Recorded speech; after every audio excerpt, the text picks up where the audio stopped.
বিশুদ্ধ ভাষাটা এত জরুরি যে আল্লাহ তাআলা তার প্রিয় হাবিবকে মায়ের বুকের দুধ থেকে বঞ্চিত রেখেছেন শুধু বিশুদ্ধ ভাষার জন্য।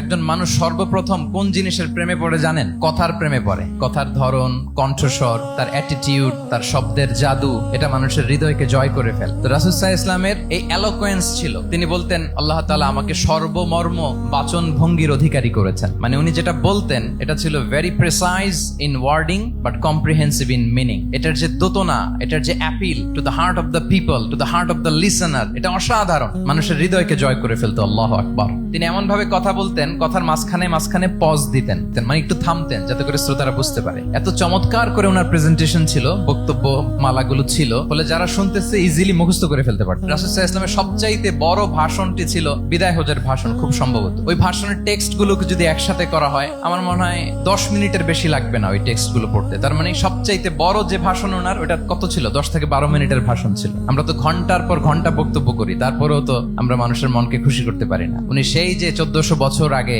10 মিনিটের একটা ছোট্ট ভাষণ দিলেন, গোটা বিশ্ব আজও হাবুডুবু খায় ওই ভাষণের ভেতর, ঠিক কিনা বলেন? মাঝে মাঝে এমন আবেগ ঘন বক্তব্য উপস্থাপন করতেন, সাহাবারা অশ্রুসিক্ত হতো। আবার যুদ্ধের ময়দানে যখন কমান্ড করতেন, তখন তিনি রেগে যেতেন। উঁচু কণ্ঠে তিনি কথা বলতেন, মনে হচ্ছে একজন সেনাবাহিনীর কমান্ডার তার ব্যাটালিয়নকে কমান্ড করছেন। আল্লাহু আকবার।